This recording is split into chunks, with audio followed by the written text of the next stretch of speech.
What's up, everybody? We're doing Roxanne deck tech today. And you know, I just wanted to illustrate a couple of cards that I thought are friggin' awesome and what we're gonna be doing here. Why I picked the cards that I did, and hell yeah, let's dive deep into it. So, we're gonna start off with the commander of Roxanne. Whenever she enters the battlefield or attacks, I create a tapped, colorless artifact token named Meteorite. When Meteorite enters the battlefield, it deals 2 damage to any target, and I can tap it to add mana of any color. Roxanne also says, whenever you tap an artifact token for mana, add 1 mana of any type that artifact produced. So, your Meteorites are going to tap for double mana. Treasures, also going to do the same thing. Showing off a little bling here, little cool illustrations. Glacial Colossus is one of my favorites. I mean, this art I got from Double Masters. It's just so sick. You cannot go wrong with a Trample Infect Endo. There's a little bit of haste enabling in here, maybe 2 cards, not much, maybe, not sure. Terror of the Peaks, just fun, fat, red-green stuff that's just going to be oppressive and fun to enter the battlefield. He lets me do damage based off of another creature's power to any target, so this is going to be super great, super fun. Can't go wrong with search spells. Search your library for a graveyard.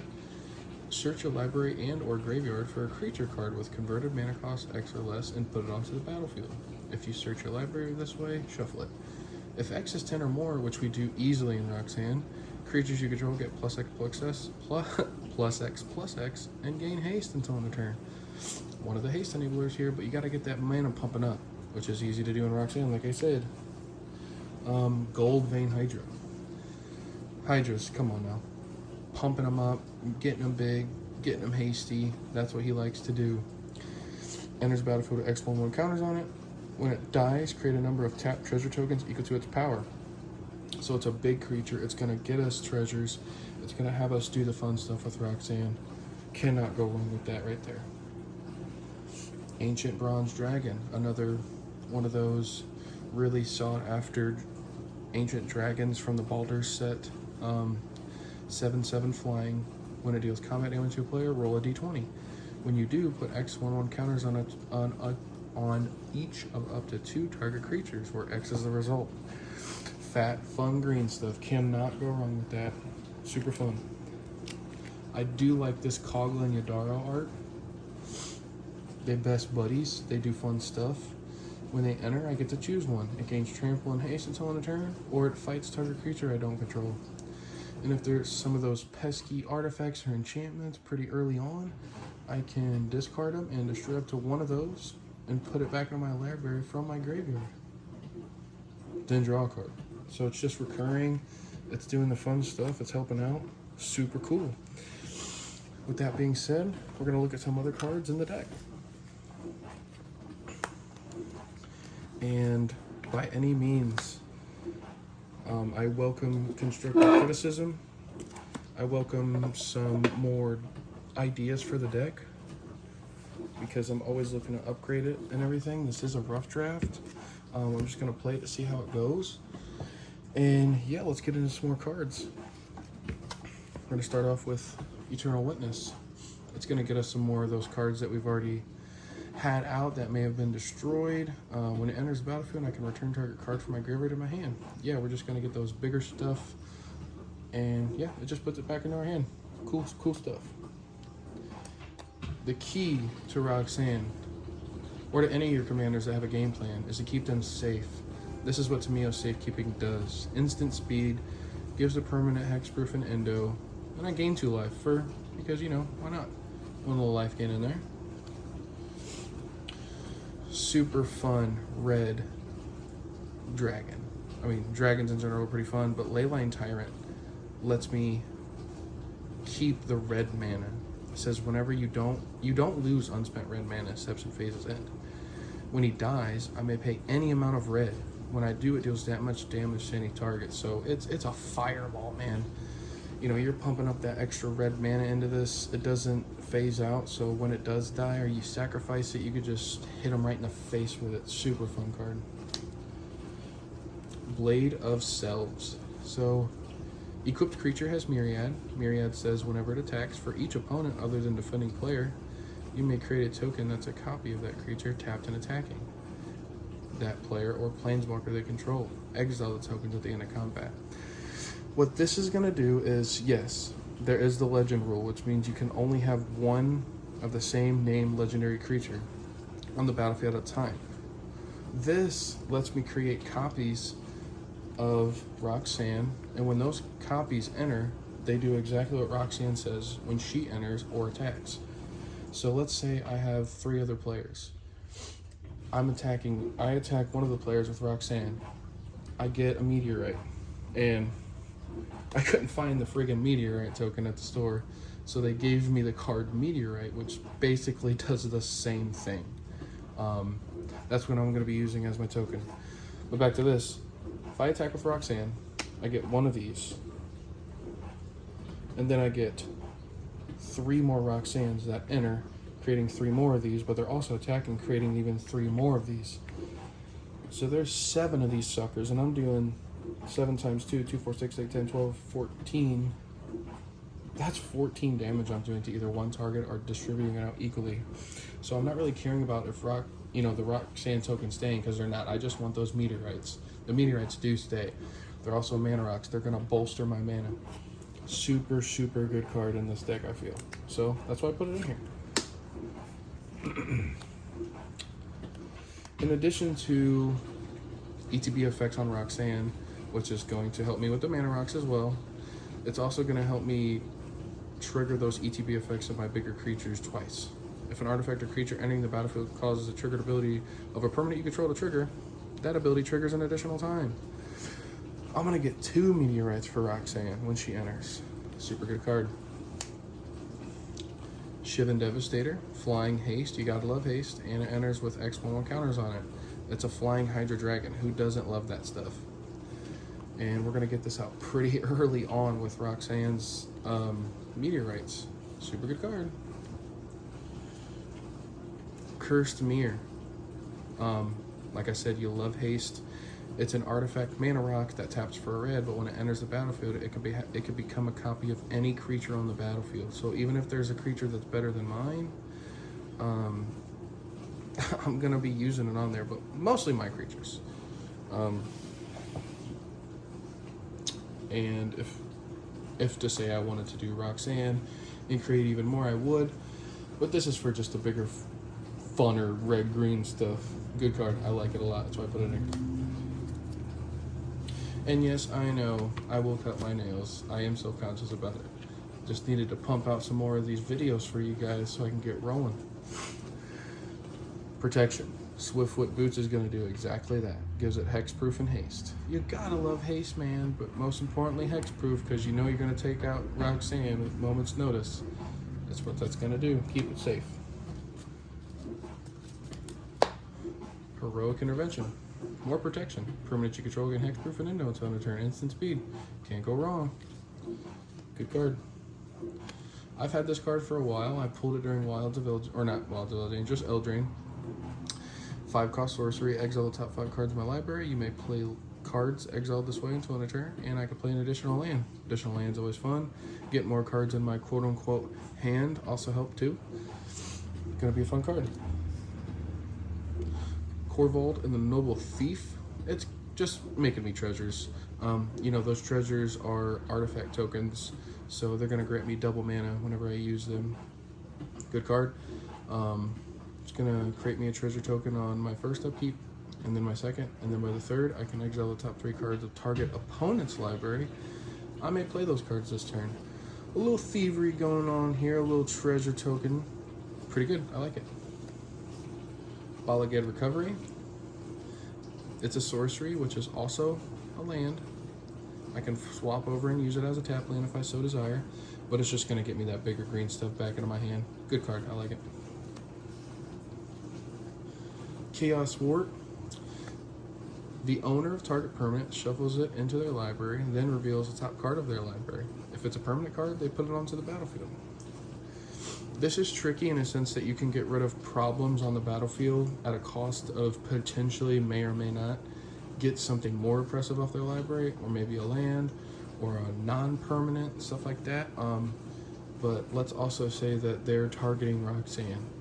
I can target Roxanne with Chaos Warp and hope for the vest to get something pretty big off the top of my library.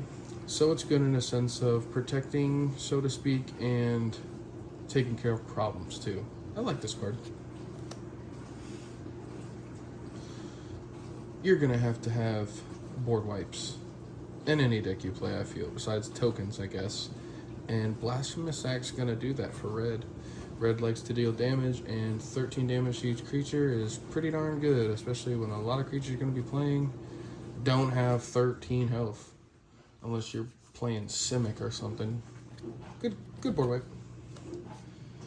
Mana Rocks, can't go wrong with Mana Rocks. Vandal Blast, love the art on this Vandal Blast as well. Destroy target artifact you don't control, or you can overload it to destroy every artifact you don't control. So it's gonna get rid of those problem artifacts, and you are going to be ramping in Roxanne, so overloading it could be potentially easy for you. I like it. Elder Gargaroth, one of my favorite green cards. It does everything you want in green, from being a Vigilance Reach Trample guy to whenever it attacks or blocks, I can create a 3/3 beast, gain 3 life, or draw a card. Super friggin' good card. Totally needed it in here. Bootlegger Stash. Oh, look at me. Look at me go. So, Bootlegger Stash. It's a fun card. It's a pet card. Land you control can tap to create a treasure token. Super great. The treasure tokens are going to double my mana. It's got a steep cost 6, but you know, we're not worried about that with Roxanne. Can be a problem if you leave it alone. I like it. Big Score. Gonna get me some card draw, and it's gonna get me some treasures. Everything I want to do in this deck, and it's pretty. She's having a good old time in there, ain't she? Ooh. Beast Within. You know, you're gonna want to destroy permanents. If you're running green and you're not running Beast Within, what are you doing? It's gonna destroy a permanent, it's gonna give him a 3/3 beast. Your stuff's gonna be bigger in Roxanne, so you're not really worried about the beast. Great card, great removal. Stormkiln Artist. Stormkiln Artist gets +1/+0 for each artifact you control. Treasures are artifacts, so he can get pretty big. And it benefits from me copying or casting instants and sorcery spells by creating me treasures, which is fun. Plus, it's cool art. Cultivate, one of the pretty arts. It's gonna get you those lands you need. It's gonna bolster your mana ramp you. Good card. I have had this in my collection for a while now. I haven't had just the right deck to put it in, but it is a 4-cost 4/4 elemental. I can pay 2 red and a colorless to put a blaze counter on a land without a blaze counter. As long as that land has a blaze counter on it, it has, at the beginning of your upkeep, this land deals 1 damage to you. That land continues to burn after Obsidian Fireheart has left the battlefield. So let's just say my opponent has 4 lands. I pay 1, 2, 3, 4, 5, 6, 7, 8, 9, 10, 11, 12 mana. I mean, you can do that. You don't have to do it all at once, but it's going to allow me to put some fun burn counters on your lands that deal damage to you. And when you're ramping like this, it's pretty easy to get out of control. So it's a fun little pet card. It's not going to be too much, but it is going to be pretty fun. I do enjoy it. Looking forward to playing with it. Professional Facebreaker promo. 2/3 menace. When one or more creatures you control deal combat damage to a player, I create a treasure, which is what we want to be doing. And if I have too many treasures, I can just exile the top card of my library, and I can play that card this turn by sacking one of them. Good card draw in a sense for red, because exiling cards and playing them is what red does, and I think it's a great addition to my deck. Fiery Emancipation. 6-cost enchantment. If a source I control would deal damage to a permanent or player, which is what our meteorite's doing, which I should be pulling out here. So whenever those meteorites deal that damage, it's going to be doing that. It's going to be doing 5 damage instead of 2 to things. Super fun. On top of all the creatures that are going to be doing that damage too. Super, super fun card, and it's foil and pretty. I love that stuff. Sandworm Convergence. Hey, creatures with flying can attack me or planeswalkers I control. At the beginning of my end step, I create a 5/5 worm. I mean, what green deck that ramps doesn't want Sandworm Convergence? This seems really fun. I'll put it in there. Itali Primal Storm. Just another crazy fun red card. You know, it's not too bad, right? Whenever Itali attacks, I exile the top card of each player's library. Then I may cast any number of non-land cards exiled this way without paying their mana cost. Come on! It's fun, right? Right? World Spine Worm. An 11 cost, so just like Blightsteel Colossus, you're going to be waiting a little bit, but it's totally doable. 15/15 Trample. When it dies, create 3 5/5 green worm creature tokens with Trample. And when it is put into a graveyard from anywhere, I shuffle it back into my library so I can just keep playing it. I mean, it's fun. It's fun, so that's why I put it in here. Can't wait to play this deck. Second Harvest. For each token I control, I create a token that's a copy of that permanent. So it's going to be creating a lot more meteorites that enter the battlefield and deal damage on top of all those other creature tokens or any other treasure tokens I'm making. It's going to be great. So this card's got to have it. And it's an instant, so which is really good. Ooh, who you following? Idol of Oblivion. I can tap it to draw a card, activate only if I created a token this turn, which I'm going to be doing a lot. And I can pay 8 to sack it if I'm done drawing cards to create a 10/10 Eldrazi. Who doesn't want that, right? Fun card. Combustible Gearhulk. First strike, 6/6, 6 costs. When it enters the battlefield, target opponent may have me draw 3 cards. If that player doesn't, I mill 3 cards, then this deals damage to that player equal to the total mana value of those cards. You see we're playing big stuff, so I'm either going to be dealing a lot of damage or getting some card draw. You can't go wrong with Combustible Gearhulk. Soul Ring, most powerful card in my whole deck. Yeah. Soul Ring. Genesis. 5 cost 4/4 incarnation. Sorry. At the beginning of my upkeep, if Genesis is in your graveyard, you may pay 3. If you do return target creature card from my graveyard to my hand. This is going to give me my stuff back, especially if it died. I think it's good recursion if I'm losing on some stuff. Pretty fun. Put it in there. Acidic Slime. I like the foil promo.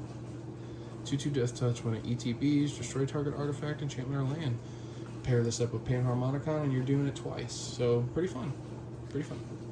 Plus you can't go wrong with Death Touch. Ingenious Artillerist. 3/1 human for 3. Whenever one or more artifacts enter the battlefield under my control, he deals that much damage to each opponent. So whenever I'm creating meteorites, whenever I'm creating treasures, he's going to be doing damage. He's going to be working hard and overnight, overtime. Rough for him. Stump Stomp. Another one of those can flip for lands, which is really cool for this one in the sense that it can be a red or a green too. Fun. But target creature I control deals damage equal to its power to target creature or planeswalker I don't control for 2. Super fun. Dealing damage. Removal spell, land 2, can't go wrong.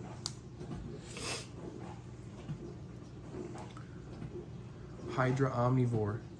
Whenever Hydra Omnivore deals combat damage to an opponent, it deals that much damage to each other opponent. Come on now, green stuff be doing green stuff. This card's fun. Hydras are fun. Right? I think so. I think so.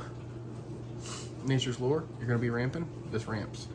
Search your library for a forest card, put the card onto the battlefield, then shuffle.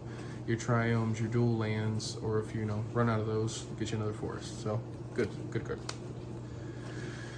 Veil of Summer. Green instant, draw a card if an opponent has cast a blue or black spell this turn. Spells you control can't be countered this turn. You and permanents you control gain hexproof from blue and from black until end of turn. This just messes up blue and black's game plan. It helps so much. Basically, a protection spell in green against blue and black. Super good card. Apex Altasaur. He's fun. He came in the Atla Precon. Not the Atla Precon, but the Geared Precon. I once had an Atla deck, eggs, and I kind of ripped it apart for this deck because Roxanne, come on now.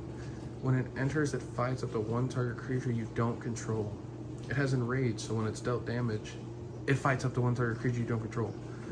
So it's a green board wipe in a sense that it's just going to be fighting and fighting and fighting. It's mad. It's friggin' mad. Good card. I freaking love that card. Hunter's Insight. I still think for green, one of the best draw spells in the game. I can choose target creature I control. Whenever that creature deals combat damage to a player or planeswalker this turn, I draw that many cards. So if they're like, I'll take the 6, you know, I'm at 40. Okay, well, I'm gonna draw 6 cards too, because why the frick not? Come on, great card. Great draw spell card. Spiteful Banditary from Lord of the Rings. 2 red X. When it enters, it deals X damage to each creature. Whenever one or more creatures your opponents control die, I create a treasure. It board wipes, it creates treasures. Why the heck not putting it in there? If you're running Gruul and you're not running Rhythm of the Wild, then you ain't very rhythm-y. Terrible. Terrible joke. Creature spells you control can't be countered. Non-token creatures you control have Riot, which you can choose your choice of a 1/1 counter or haste. Most of the time, I'm gonna want to be playing my creatures with haste. I want them boys to attack fast, but it gets around being countered, so this is also great. Academy Manufacturer. So when I'm creating those treasure tokens, it's gonna let me get a clue, a food, and a treasure all at once. Great card. This is just a pet card, fun card. 8 cost, 8/8 trample with Ward 2. Other creatures I control have trample and Ward 2. I mean, you can't go wrong with giving all your creatures Ward 2 and trample, especially when you're running with big stuff. You want to protect them and make sure they're getting that damage through, and this is exactly what this giant Ankh do. And it's kind of like a weird art. That's super weird. Looks like it likes sheep. I wonder if it likes Euros too. Strionic Resonator. I could pay 2, tap it to copy target triggered ability you control. You may choose new targets for the copy. So whenever it attacks, whenever it ETBs, Roxanne in this case, it's going to create me more meteorites. Who doesn't like that? Going in there. Tyrus Provisioner is going to get me either a food token or a treasure token when a land ETBs, which is great in the sense that if I need life, I'll get foods and treasures because I need more stuff out. So, Tireless Provisioner, great card. This freaking Toy Story card right here. 4 cost, 1/1 Endo. When it attacks, blocks, or becomes the target of a spell, it deals damage equal to its power to each opponent. And most of the time when I'm playing this, I'm making it Monstrosity 5 as soon as it enters. I like this card. It's crazy. It can hit hard. It's going to do that. Silverback Elder. 5/7, 5 cost 8. Whenever I cast a creature spell, which I'm doing a lot, I can choose to destroy target artifact or enchantment, or look at the top 5 cards of my library. I may put a land card from among them onto the battlefield tapped, put the rest on the bottom of my library. So if I'm missing land drops, this is going to be good. Or I'm gaining 4 life, which is also good. Silverback Elder is that guy. I mean, look at him. That is some Jungle Book stuff right there, man. He's pimping. He's like an 8 pimp. Garrick's Uprising. I'm gonna be having creatures with power 4 or greater a lot. It gives them trample too, which is great. And whenever a creature power 4 or greater enters the battlefield under your control, I draw a card. So it's gonna be drawing me cards in quite a bit and giving my creatures trample, which you want. And green. I love Planeswalkers. Planeswalkers are all part of this game. That's what makes me love this game so much. And in another deck tech video, I will be discussing with another deck I have, Planeswalker Super Friends Kaikar. Can't wait to show you guys that deck. But for now, we're talking about Vivian, Monsters Advocate. Sorry for the glare on the cards. This allows me to look at the top card of my library anytime, and I can cast creature spells from the top of my library. She starts at 3. I can +1 her to create a 3/3 green beast creature token. Put your choice of a vigilance counter, reach counter, or a trample counter on it, which is fun. Ikoria had some great cards with those keyword counters. I liked it. But what is really cool about this card is I can -2 her, and when I cast my next creature spell this turn, I search my library for a creature card with lesser converted mana cost and put it onto the battlefield. So those 11 drops, I'm going to be getting any creature out of my library. It's a super fun card. I love it so much. Underworld Breach is another great one. It's a recursion in a way, but it says each non-land card in your graveyard has escape. The escape cost is equal to the card's mana cost plus exile 3 other cards from your graveyard. So essentially, you can play your cards from your graveyard as long as you exile 3 other cards. At the beginning of your end step, you sacrifice this card. So the downside is you have to get rid of it at the end of your turn. But for 2, you can be playing your creatures from your graveyard. Good card. Woo-wee. Goblin Anarchomancer. 2 cost, 2/2. Each spell that's red or green, which is basically every one of them, costs 1 less to cast. Can't go wrong with this goblin. Makes my stuff cheaper. If I'm already, I guess, hurting on mana. Atsushi the Blazing Sky. Flying Trample. When it dies, choose 1. Exile the top 2 cards in my library, and until on a turn I can play those cards or create 3 treasures. It's going to bolster my hand by exiling those cards that I can play, or it's going to be making me treasures, which I like. Good card. Reckless Stormseeker. At the beginning of combat on your turn, target creature you control gets +1/+0 and gains haste until end of turn. Daybound. If a player casts no spells during their turn, it becomes night next turn. The importance of this card is it's going to be giving my creatures haste, which I want. I want a lot out of that. I want Roxanne to have haste. I want all my bigger stuff to have haste, and this is exactly what it's going to do. The flip side just makes it a 3/4 and gives it +2/+0 and haste instead. So, good card. Good card. The One Ring from the Lord of the Rings Buy a Box Bundle promo. Indestructible 4 costs. When it enters battlefield, if I cast it, I gain protection from everything until my next turn. Can't be targeted, can't be attacked. It's good. Stave off for 1 turn, but the key is here is at the beginning of your upkeep, you lose a life for each burn counter on the ring. And I could tap it to put a burn counter on the One Ring and then draw a card for each burn counter on it. Super good card. That's probably why it has an expensive cost to it, but like, come on, you can't go wrong with that. It's so pretty. Kazul, Tyrant of the Cliffs, 5 cost, 5/4. Whenever a creature an opponent controls attacks, if you're the defending player, create a 3/3 ogre unless they pay 3. I mean, it's good. It keeps them from thinking twice about hitting you if they don't want you to have more creatures. Fun card. That's why I put it in here. Harmonize, draw 3 cards. Drawing cards, can't go wrong. And then Captain Lannery Storm. Whenever she attacks, I create a treasure. And when I sack a treasure, she gets stronger. Come on, you can't go wrong with this girl. She's strong. She creates treasures. She's having fun. Look at her. I'm about to be having just as much fun as her when I play this deck. And then the rest of the deck is my lands. I'm running 35 lands. Go ahead and go through some of the lands that I got. I like borderlesses. Labyrinth is good. I like pretty lands. command beacon to get my commander back into my hands so she doesn't cost so much more. She gets around commander tax. It's pretty good. Nice looking reliquary tower if I'm drawing a lot of cards, have no maximum hand size. Pretties, pretties. Castle Garenbrig to help me cast those creature spells. Zibbity blabbity boo. Flippy land. And yeah, that's it, man. You know, I'm just, I'm wanting to create a lot of meteorites. I want to create treasures. I'm wanting to do fun stuff in this thing here, and this is exactly what Gruul likes to do. If I were to change out any cards in here or feel like I needed to make any other cards work in here, I would probably have to go with a little bit more ramp, like putting lands onto the battlefield a little bit more, like